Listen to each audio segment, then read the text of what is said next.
The Arizona desert sun, a relentless golden hammer, beat down upon the weathered hat of Earl Donovan. At 89, every crease in his face was a testament to a lifetime spent under this sky, a map of sun-drenched memories.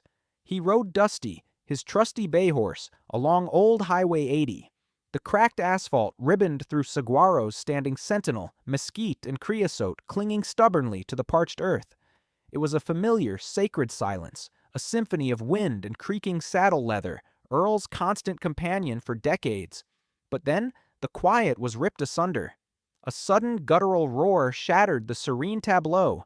A blur of chrome, roaring engines, and black leather materialized, swelling into a menacing wave. A biker gang, a swarm of defiance and noise, descended, enveloping Earl and Dusty in a suffocating cloud of exhaust fumes. The gang leader, a hulking figure with a sneer permanently etched onto his face, brought his massive bike to an abrupt, screeching halt directly in their path. His cold eyes swept over Earl, dismissing Dusty. "Look what we have here," he jeered, his voice a gravelly rumble. "An old man and his dinosaur. Still clinging to the good old days, Grandpa? This ain't your grandpappy's highway anymore." He spat tobacco juice onto the dry earth, inches from Dusty's hooves, a blatant act of disrespect that stung Earl's decades of dignity. The other bikers chuckled, their laughter harsh and devoid of warmth. Dusty shied nervously, but Earl, with a lifetime of facing down greater dangers, remained an unmoving pillar. His grip on the reins tightened, a quiet, simmering resolve. The usual weariness in his eyes was replaced by a glint of steel, sharp and unwavering. He held the leader's gaze, a silent testament to inner strength. Then, in a surprisingly calm voice, resonating with undeniable authority, he uttered a single sentence, a quiet promise of reckoning that momentarily silenced even the engines. "Some things," Earl stated, his gaze never faltering, "are best left undisturbed. You just made a serious mistake." The bikers, momentarily unsettled by Earl's unexpected composure and unyielding defiance, exchanged uneasy glances. The leader's sneer wavered. But the moment passed, replaced by renewed bravado. With a final, contemptuous roar, they revved their engines and sped off, a blur of chrome disappearing down the highway, leaving a lingering cloud of dust and the sickening stench of exhaust fumes. Earl, though physically unharmed, felt the deep wound to his pride, a raw and throbbing ache. The public humiliation, the disrespect for his age and way of life, ignited a forgotten fire. A silent, unshakable vow formed in his mind. They had just awakened a sleeping giant. With a slow, deliberate movement, Earl reached into the faded pocket of his denim jacket. His weathered fingers closed around an ancient, clunky flip phone.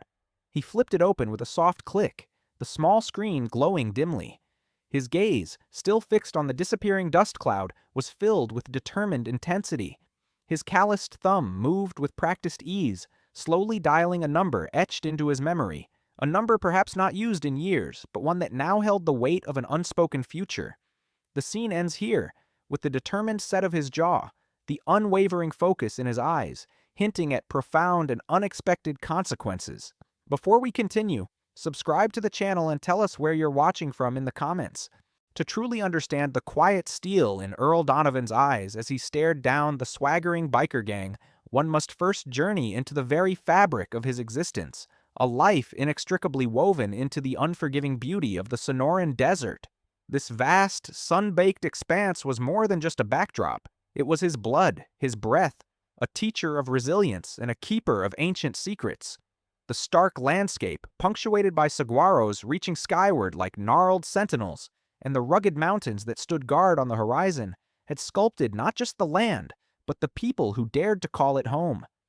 Here, life was a testament to endurance, a daily negotiation with the elements, where every drop of water, every patch of shade, held profound significance.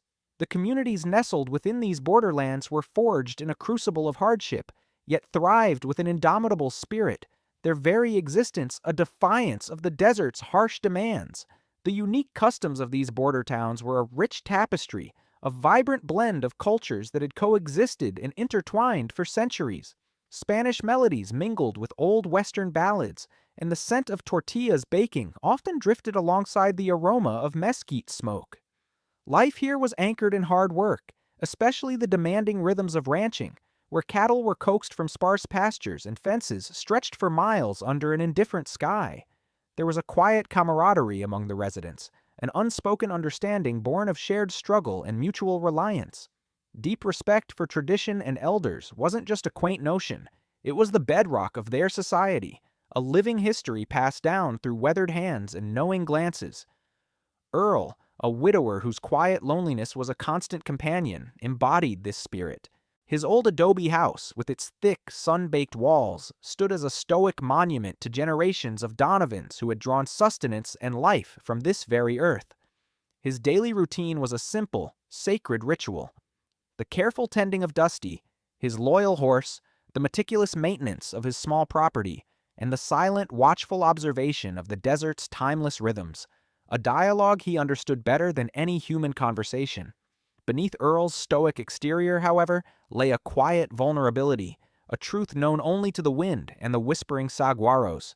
The relentless march of age had taken its toll, the once indomitable strength of his youth slowly giving way to aches and stiffness, a constant reminder of time's passage. He felt the quiet loneliness of a life lived long, the absence of familiar faces a persistent ache in his soul. More than anything, he harbored a fear, a silent dread that his legacy, the lifetime of service, and the values he held dear might simply fade into the vast, indifferent desert.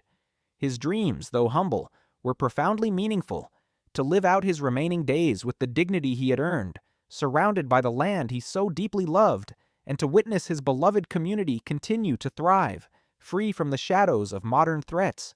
He longed for the simple continuity of life, for the quiet peace that had been the hallmark of his existence for nearly 9 decades. It was into this delicate balance of tradition, resilience, and quiet dignity that the Vipers had slithered. This biker gang, a jarring blur of chrome, leather, and loud engines, was a relatively new blight on the ancient landscape, an intrusion of modern disregard into a place defined by history and respect. They represented everything Earl stood against, a blatant disrespect for the land, for its people, and for the unspoken rules that governed life in the borderlands.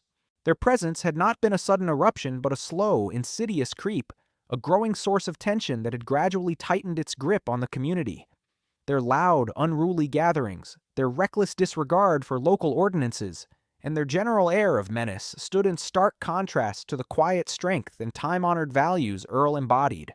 They were a raw, abrasive chord struck against the desert's ancient melody, and their very existence had been establishing the emotional stage for the initial conflict, a confrontation that was, in many ways, tragically inevitable. The incident on Highway 80, though seemingly isolated, was merely the potent spark igniting a tinderbox of simmering resentment and violated peace that had been building for far too long. A clash between two worlds destined to collide. The quiet dignity of the borderlands, so carefully nurtured by generations like Earl, had been slowly, insidiously eroded long before the brazen encounter on Highway 80. It wasn't a sudden storm, but a relentless drizzle of disrespect that had seeped into the very foundations of the community. The Vipers, with their swaggering disregard for local customs and peace, had been a festering wound, not just an annoyance.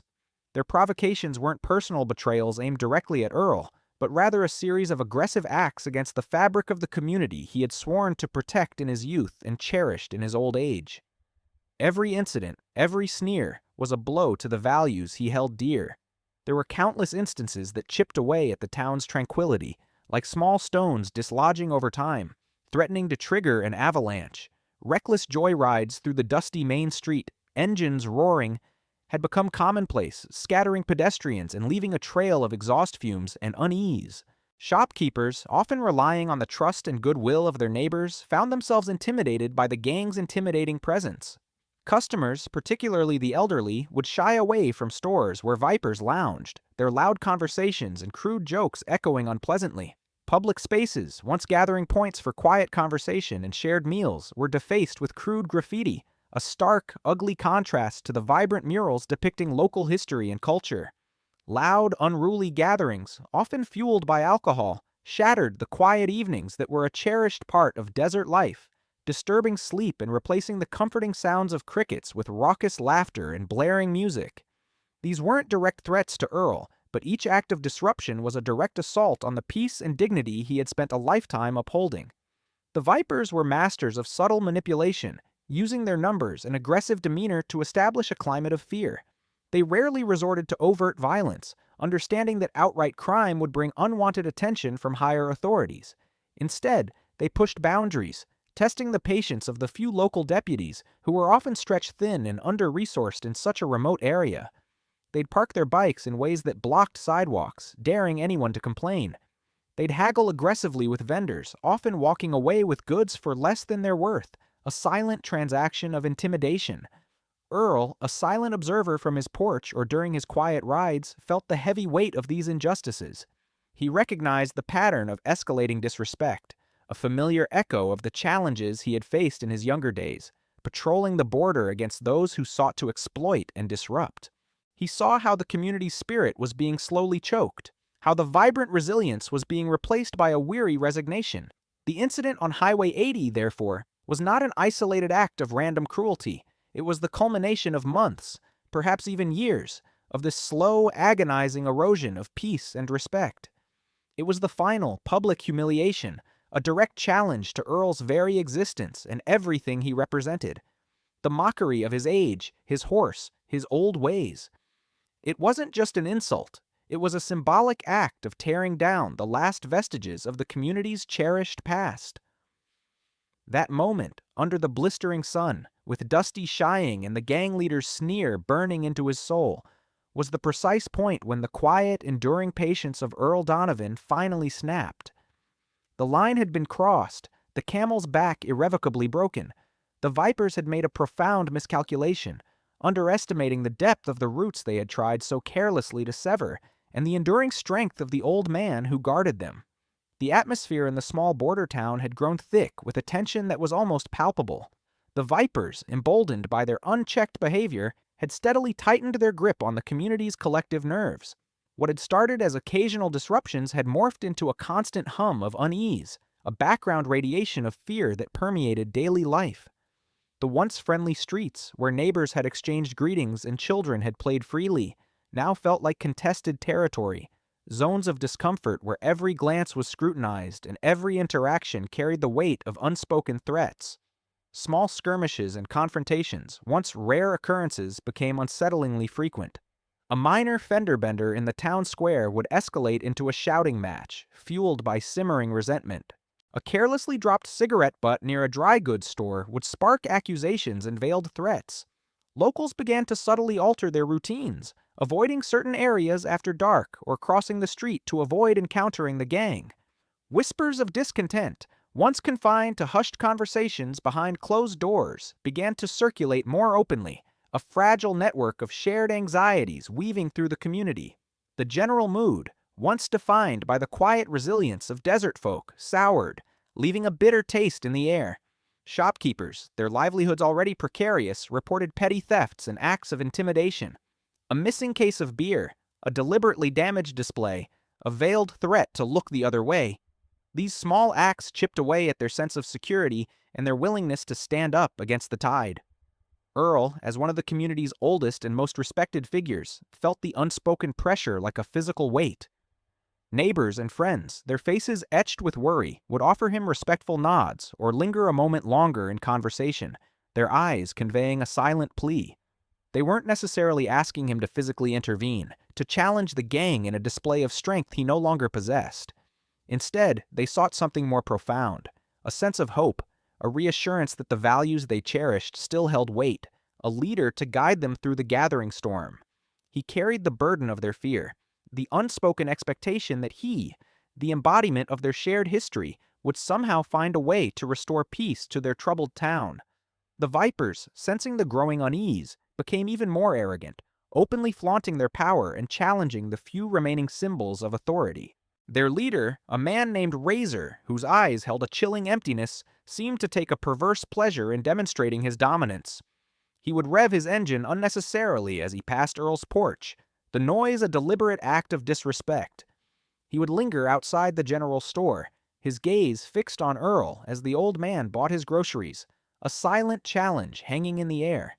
He would even occasionally offer a dismissive smirk, a subtle gesture that spoke volumes about his contempt for the old man's perceived helplessness. This was the peak of the emotional suffocation, a moment where the town and Earl himself felt on the verge of breaking. The air crackled with unspoken tension, the silence pregnant with the threat of impending violence. The desert, usually a source of solace and strength, seemed to hold its breath, waiting for the inevitable storm to break. The scorching sun, a silent witness to Earl's humiliation, still beat down relentlessly as he stood there, the dust from the departing vipers settling around him and Dusty. His weathered fingers, trembling slightly not from fear but from a deep-seated fury, tightened around the ancient flip phone. The number he dialed wasn't one he used for casual chats with neighbors, nor was it the local sheriff's office, whose resources he knew were already stretched thin, often powerless against the well-organized insolence of the biker gang. No, this was a number from a different era, a direct line to a past life, to a network forged in the crucible of shared duty and unwavering loyalty. It was a number etched not just into the phone's memory, but into the very fabric of his own history. A lifeline to a world that existed parallel to the quiet life he now led. His former colleague, a man named Silas, answered on the third ring, his voice raspy with age but still carrying the unmistakable timbre of authority. Silas had served alongside Earl for decades, patrolling the unforgiving stretches of the border, facing down smugglers and outlaws in an era when the rules were often written in the dust. Earl recounted the incident, his voice devoid of the raw anger one might expect. Instead, it held a quiet, chilling resolve, a steel edge that Silas immediately recognized from countless tense standoffs in their shared past. Earl described the sneering faces, the mockery of Dusty, the deliberate humiliation, but he framed it not as a personal grievance, but as an affront to the very principles they had sworn to uphold. "It's not about me, Silas," Earl stated, his gaze sweeping across the vast, indifferent desert. "It's about what they represent. They're poisoning this land, disrespecting everything we fought to protect. They broke the peace, Silas, and they think they can get away with it because they see an old man and a quiet town." His decision was clear, articulated with an unwavering conviction that resonated through the phone line. This wasn't merely a response to a personal insult. It was a declaration of war, a defense of his community's integrity, a reaffirmation of the memory of his service, and an unyielding stand against the corrosive tide of intimidation. He spoke of the fear creeping into the eyes of his neighbors, the defaced murals, the shattered quiet of the evenings. This was about principle, about drawing a line in the sand that they dared not cross again. The call itself was an act of profound courage, a deliberate step back into a world he had long left behind. It revealed a hidden facet of Earl's character, one that the Vipers, with their superficial understanding of strength, could never have comprehended. Beneath the gentle demeanor and the quiet routine lay the strategic mind of a seasoned veteran, a man who understood the intricate dance of power and the unspoken codes of the borderlands. Silas, a man who had seen the raw edges of humanity and the quiet heroism of men like Earl, listened intently, his own resolve hardening with each word. He didn't interrupt, didn't offer platitudes. He simply understood. This conversation, held under the vast, silent canvas of the Arizona sky, became an unexpected opportunity, a spark igniting a fire in a network of allies that the Vipers, in their narrow-minded arrogance, could never have anticipated. This wasn't about a lone old man seeking revenge. It was about activating a dormant force, a brotherhood of veterans and former law enforcement officers, bound by an unbreakable oath to protect and serve, even in retirement. It was a moment of quiet plotting, a strategy forming in the vast desert silence, a plan that would bring the weight of decades of experience and formidable connections to bear. The Vipers had made a grave. The ancient flip phone clicked shut, its silence echoing the vast, sun-drenched emptiness of the Arizona desert. Earl Donovan stood there, the dust from the departing Vipers still settling around him and Dusty. A tremor ran through his weathered hands, not of fear, but of a deep, almost forgotten tension. He felt a turbulent mix of emotions churning within him. A knot of apprehension tightened in his stomach. Had he truly done the right thing? The wisdom of his impulsive action, born of raw humiliation and simmering anger, flickered with doubt. A profound weariness, heavier than any physical exertion, settled over his shoulders. the cumulative weight of years of quiet resignation now amplified by the enormity of the step he had just taken. This was a commitment, a declaration of war on a peace he had long sought. Yet, beneath that surface layer of doubt and fatigue, a spark, dormant for decades, began to glow. It was the embers of his younger self, the unwavering resolve of a U.S. Border Patrol agent, a man who had once stood firm against far greater threats in this very landscape. The quiet confidence, the strategic mind honed by years of service, began to reassert itself, pushing back against the anxieties of old age. Word of Earl's quiet stand, unspoken yet profoundly felt, began to ripple through the parched veins of the community. It wasn't through gossip, but through subtle shifts in gazes, knowing nods, and paused conversations when he passed. The desert had its own silent telegraph. Almost immediately, allies emerged from the shadows of dusty storefronts and sun-baked ranches. Old friends, men and women who had shared decades of hardship, started to offer quiet support. Fellow veterans, some from his own Border Patrol days, others from distant conflicts, seemed to materialize, their presence a silent pledge of solidarity. Local ranchers, their faces as etched by the sun as Earl's, offered assistance with a simple, "Anything you need, Earl." Even a few sympathetic deputies, often tied by bureaucracy and limited resources, found discreet ways to offer intelligence, passing on observations about the Vipers' movements or recent activities, bound by profound respect for Earl's long history of service and unblemished integrity. But the shifting tide also revealed the true colors of others. The Vipers, with their predatory instincts, sensed the change in the town's atmosphere. The casual deference, the wary avoidance, had subtly morphed into something else, a quiet defiance. They grew more agitated, their usual boisterousness taking on a sharper, more aggressive edge. Their surveillance on Earl became overt, their motorcycles cruising past his house with deliberate slowness, their riders' eyes fixed on him in an attempt to intimidate. They were trying to reassert their dominance, to snuff out the spark they perceived growing. Simultaneously, some fearful locals, those who had perhaps found temporary peace by appeasing the bikers, or even those who had subtly benefited from the gang's illicit activities, began to reveal their true loyalties. Whispers of Earl's recklessness started to circulate, thinly veiled warnings meant to undermine his resolve or alert the Vipers to any potential threats. These individuals, driven by self-preservation or greed, inadvertently solidified the lines of battle, making it clear who stood where. The unique cultural dynamics of the Arizona borderlands began to play out in full. The deep-seated respect for elders, not merely as old people but as living repositories of history and wisdom, became a powerful undercurrent.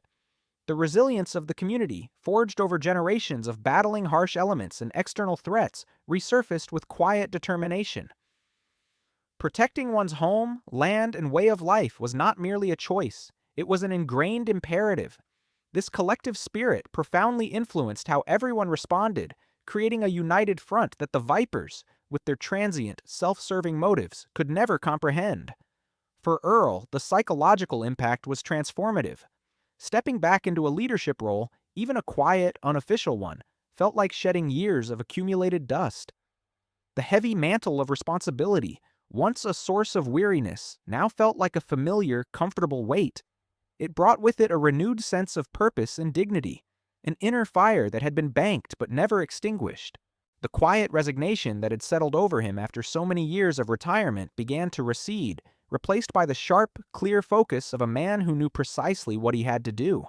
His resolve, once a flicker, now burned steadily, illuminating the path forward. The consequence, a reckoning promised in the quiet steel of Earl's eyes, finally materialized. It wasn't the explosive, violent confrontation the Vipers might have anticipated, nor the desperate, last-ditch stand some fearful locals had imagined. Instead, it unfolded with a quiet, almost surgical precision, a meticulously orchestrated display of legitimate authority and unwavering community solidarity that caught the biker gang completely off guard. As the sun began its descent, casting long shadows across the dusty Main Street, a convoy of vehicles began to converge.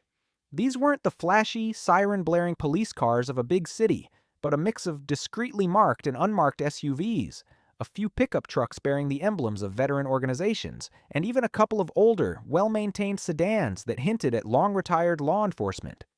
Leading the silent procession was a familiar, weathered face, Earl's former colleague, a man whose presence alone commanded respect, his gaze as sharp as ever. He wasn't alone.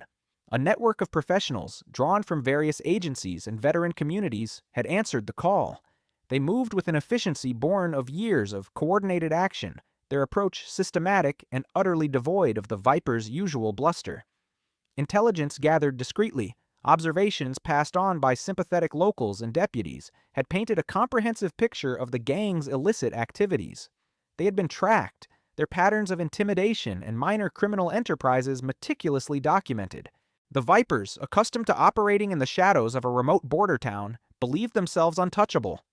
Their usual intimidation tactics, loud engines, aggressive stares, veiled threats, proved utterly useless against this calm, professional force. They were outmaneuvered not by brute strength, but by overwhelming evidence and a united front they had never conceived possible. Their leader, a man whose sneer had once been his most potent weapon, was confronted with an undeniable dossier of their transgressions: drug trafficking, extortion, public endangerment, even a few long unreported assaults. His arrogance, once so absolute, visibly crumbled, replaced by confusion, and then a dawning, sickening fear. The rest of the gang, scattered and disorganized, found themselves surrounded, their escape routes blocked, their motorcycles suddenly silent and impotent. They were given a clear, non-negotiable ultimatum: pack up, leave the town within hours, and never return to the borderlands, or face the full, unyielding force of the law, with federal charges that would ensure their incarceration for years.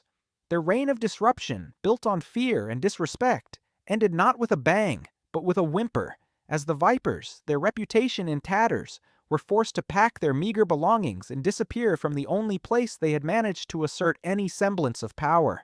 Earl watched them go, standing beside Dusty at the edge of his property, the horse's quiet presence a comforting anchor. There was no gloating in his heart, no vengeful triumph, but a profound, settling sense of peace. He had not sought revenge. His aim had been the restoration of dignity, for himself, for Dusty, and for the quiet, resilient community he had served his entire life. The emotional scars of the recent humiliation, and indeed, of a lifetime spent defending a sometimes thankless border, remained. But now, they were not symbols of hurt or resignation, but of resilience, etched marks of a spirit that refused to be broken. He found an emotional closure that was realistic and deeply human, the quiet strength of an old man who had chosen to stand his ground, not for glory, but for what was right. Weary but profoundly content, Earl looked out at the vast, unchanging desert, the setting sun painting the sky in hues of orange and purple. He reflected on the meaning of courage, how it had evolved and deepened over his nearly 9 decades. It had changed dramatically from the brash, physical bravery of his youth in the Border Patrol, facing down smugglers and dangers with a youthful vigor, to the quiet, strategic resolve of an 89-year-old. It was no longer about physical might, about winning a fistfight or a chase, but about the unwavering spirit, the quiet power of a united community, and the enduring strength of principles that transcended personal grievances. He understood now, with absolute clarity, that true courage wasn't just about fighting, but about knowing precisely when and how to stand for what is right, even when the odds seemed insurmountable, even when the world tried to tell you your time was past. His own time, he realized, was far from over. It was simply entering a new, dignified